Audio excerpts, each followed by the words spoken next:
If you heard about this guy, you already know why they are so successful. They are ex-software engineers who made so much money they don't need to work one more day in their life. Now meet Mark, a regular person with an extraordinary dream to become rich. And he's also lucky that he works in one of the best paid fields at the moment. He could have chosen to become useful for society and also make money, but he decided that staring in front of a screen while pretending to work is a better choice. And indeed, no other job has the perks the software companies can give you. If you're like Mark and you want to create your money printing machine, here are some tips that may be helpful.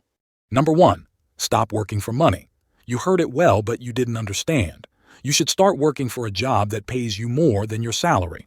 And the buzzword here is equity. And the other more silenced words are stress, no personal life, and imposter syndrome.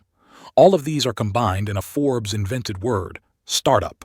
If you join early enough, the unicorn you are working for can make you rich enough to spend all your days on a secret island where IRS can't find you. Just think about the stock compensation of the OpenAI employees.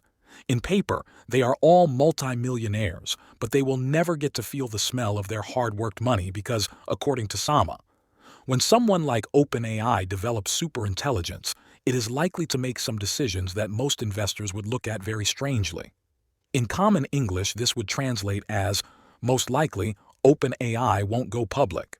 As you may or may not understood, to become a rich software engineer requires a lot of hard work, preparation, and luck.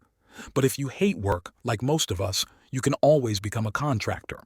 Contractors are usually getting paid 2 to 3 times more than usual workers for doing exactly the same jobs. Or even better, they are getting paid to congratulate you, the usual worker. Do you know what is better than being a contractor? Being a contractor for multiple companies, aka overemployed. For newbies, overemployment means to work for multiple companies at the same time, without them knowing about each other. Take this dude as an example. He's not having 1 or 2 jobs at the same time, but 5 different jobs. He invented a new role in the IT industry, the juggler, and he is cashing out $1.2 million a year.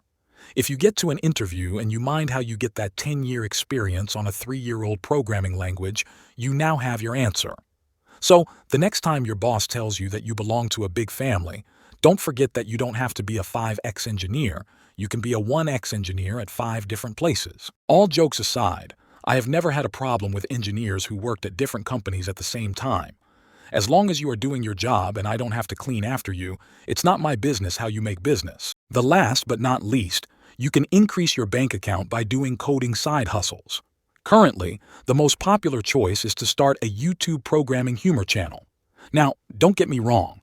It may take a long time before you go viral, but if you use the right tools, your success is almost guaranteed. Or you could just start reading posts written by other people and overreact to them. But first, you need to get into a FANG company before, to be well respected by other people who work at other smaller CodeMonkey owners. Now, if you are also a programmer or just a future millionaire with a one-time $1 billion idea that will change the world, write it in the comments so that everyone can validate it. Trust me, it's not about the idea but the execution that matters. But of course, you must hurry to implement the ideas early mentioned before programming jobs will be extinct. If you don't agree with the previous ideas, you can always become a crypto Chad like this guy and all your problems will be solved. Until next time, don't become a code monkey. Follow it.